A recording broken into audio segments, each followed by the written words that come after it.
அனைவருக்குமே வணக்கம். சற்று முன் கிடைத்திருக்கக்கூடிய ஒரு மிக மிக முக்கியமான செய்தி ஒன்று வெளியாகி உள்ளது. சற்று முன் சட்டப்பேரவையில் அடிதடி மோதல், வெடித்த கலவரம், போலீஸ் குவிப்பு, இது மாதிரி பார்த்தீங்கன்னா செய்திகள் வெளியே இருக்கு. ஸோ தமிழகத்தில் நேற்று பார்த்தீங்கன்னா முதல் சட்டப்பேரவை பார்த்தீங்கன்னா நடைபெற்றது. ஸோ இதைத் தொடர்ந்து நேற்று நடந்த சட்டப்பேரவையில் ஒரு நிறைய சலசலப்புகளும் ஏற்பட்டு இருந்த நிலையில் திடீர்னு பார்த்தீங்கன்னா இந்த சட்டப்பேரவை ஏப்ரல் 30ஆம் தேதி வரைக்கும் பார்த்தீங்கன்னா இந்த சட்டப்பேரவை நடைபெறும் அப்படின்றத சொல்லியிருந்த நிலையில் இந்த நிலையில் தான் பார்த்தீங்கன்னா இன்று நடந்த சட்டப்பேரவையில் அதிரடியாக அதிமுக தரப்பிற்கும் திமுகவுக்கும் இடையே பார்த்தீங்கன்னா வாக்குவாதங்கள் ஏற்பட்டிருக்கு. திடீர்னு அங்கு அடிதடி மோதல்கள் ஏற்பட்டு இருந்த நிலையில பார்த்தீங்கன்னா இப்போ அதிரடியாக இந்திய தமிழக சட்டப்பேரவையில் கூட்டம் பார்த்தீங்கன்னா அதிரடியாக நீக்கப்பட்டிருக்காங்க. முதல்வர் ஸ்டாலின் அவர்கள் இந்த புதிய நிபந்தனைகளாக கொண்டு வர போகிறாங்க. இந்த நிபந்தனைகளுக்கு எதிர்ப்புகள் பார்த்தீங்கன்னா அதிமுக தெரிவித்திருக்காங்க. இதில் ஒரு மிகப்பெரிய கலவரங்கள் வெடித்திருக்கு.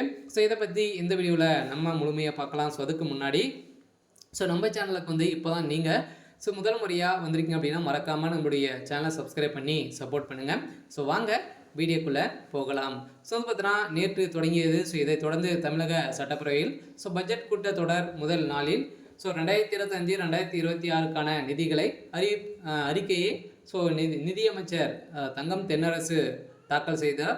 பட்ஜெட் உரை அமைச்சர் தங்கம் தென்னரசு காலை 9:30 மணிக்கு தொடங்கி 12 மணிக்கு நிறைவு செய்து சுமார் 2 மணி நேரம் பேசியிருந்த நிலையில் பிறகு சபாநாயகர் அப்பா பார்த்தீங்கன்னா செய்தியாளர்கள் பேசியிருந்த நிலையில் எல்லா தப்புகளும் மக்களுக்கு ஏற்றுக்கொள்கின்ற வண்ணம் ஒரு நிதியை அறிக்கையை அமைச்சர் தங்கம் தென்னரசு இன்று தாக்கல் செய்துள்ளார்.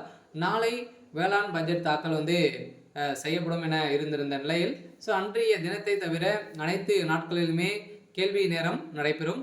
வருகிற திங்கட்கிழமை முதல் 5 நாட்களுக்கு பட்ஜெட் தாக்கல் மீதான பொது விவாதம்கான பதிலும் நடைபெறும் அப்படிங்கிற மாதிரி சொல்லியிருக்கக்கூடிய நிலையில் தான் அங்கு அதிமுக தரப்புக்கும் இதற்கு திமுகவுடைய பட்ஜெட் தொடர்புக்கும் இடையே பார்த்தீங்கன்னா திடீர்னு மோதல் ஏற்பட்ட இருந்த நிலையில் இதற்கு எதிர்ப்புகள் தெரிவித்த அதிமுக பார்த்தீங்கன்னா அதிரடியாக அங்கு சலசலப்புகள் ஏற்பட்டிருந்து திடீர்னு பார்த்தீங்கன்னா அங்கு ஒரு மிகப்பெரிய சட்டப்பேரவையில் கலவரங்கள் ஏற்பட்டு இருக்கக்கூடிய நிலையில் தான் சேர்களை எடுத்து அடிதடி மோதலோடு ஈடுபட்டு இருந்த அதிமுக திமுகவும் இடையே மிகப்பெரிய ஒரு கலவரங்கள் மாறி இருக்கு. இந்த கலவரத்தின் அடிப்படையில் திமுகவுடைய பட்ஜெட் தொடரில் ஒரு எதிர்ப்புகள் வந்திருக்கு. என்ன எதிர்ப்பு அப்படின்னு பார்த்தீங்கன்னா இதில் வேலைவாய்ப்பை பொறுத்தளவுக்கு ஓரளவு 40,000 வேகன்சியில் நாங்கள் நிரப்ப போகிறோம் அப்படின்ற மாதிரி ஒரு பொய்யான வாக்குறுதிகள் தங்கம் தென்னரசு அவர்கள் இருந்திருக்கக்கூடிய நிலையில் இந்த பட்ஜெட் துறையில் 40,000 பேருக்கு பார்த்தீங்கன்னா வேலை தருவதாக பணங்களை போட்டு 10,000 பேருக்குமே வேலை வழங்க முடியாது அப்படின்ற மாதிரி எடப்பாடி அவர்கள் பேசியிருந்த நிலையிலாம் அப்போது திடீர்னு இரு தரப்பிற்குமே மோதல் ஏற்பட்டது. இந்த மோதல் அடிப்படையில் அங்கே சட்டப்பேரவையில் அடிதடி மோதல் ஏற்பட்டிருக்கு அப்படின்ற மாதிரி தகவல் வெளியாக இருக்குது. சரி, ஓகே. இன்னைக்கான அப்டேட் இதுதான். மறக்காமல் நம்மளுடைய சேனலை சப்ஸ்கிரைப் பண்ணி சப்போர்ட் பண்ணுங்கள். தேங்க்யூ.